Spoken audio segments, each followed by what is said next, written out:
யோசித்து பார்த்தேன். இது யோகத்தாலே பொய்ங்கிறது எனக்கு தெரிஞ்சு போச்சு.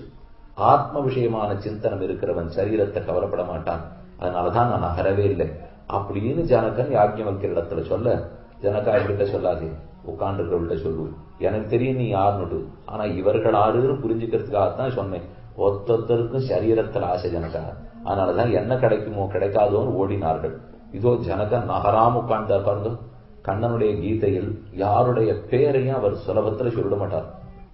பேசுறது பகவான். அப்படி இருக்கிறச்சே யாரையான மேற்கோள் காட்டி அவர் எங்கேயானு பேசுவாரா? ஆனா ஜனகனுடைய பேர் எடுக்கிறார். ஜனகனை பத்தி சொல்லும் போது கர்மயோகத்தினால சித்தி அடைந்தவர்கள், கர்மணைவகி சம்சித்தி மாஸ்திதா ஜனகாதயா, கர்ம மார்க்கத்தாலே சித்தி அடைந்தவர்கள் ஜனகன் தலைவன். அர்ஜுனா புரிந்துகொள், ராமாயண காலத்திலேயே தம் மாமனாரை கொண்டாடணும்னு ராமனுக்கு ஆசை போட்டிருக்கு. ஆனா ராமன் ஒத்தனையும் கொண்டாட மாட்டார். அவர் சக்கரவர்த்தி திருமகன் சொல்லி புரிய மாட்டார், நம்பர மாட்டார், ஒத்தனையும் திரும்பி பார்த்துட மாட்டார்.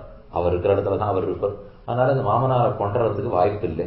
அடுத்த அவதாரம் கிருஷ்ணாவதாரம் வந்து சொல்லியோ இவர் யார வேணா பேசுவார், என்ன வேணா பேசுவார். அதனால பழச இப்ப ஞாபகம் வச்சிருந்து நேர பழைய மாமனாரை கொண்டாடிட்டான். ஜனகன் தான் கர்மணைவகி சம்சித்தி மாஸ்திதா ஜனகாதயா. ஜனகன் முதலானோர் கர்மயோகத்தாலே மோட்சம் பெற்றவர்கள். அவ்வளவு வைராக்கியம் இருக்கிறவர் ஜனகன். யாஜ்ஞவல்கியராலே மெச்சப்பட்ட சிஷ்யன். ஆனா அவர் இப்ப ஸ்லோகத்தில் என்ன சொல்றாரு? மாமா சூதா, எம் பெண். என்னே தெரியாதே ஜனகருக்கு.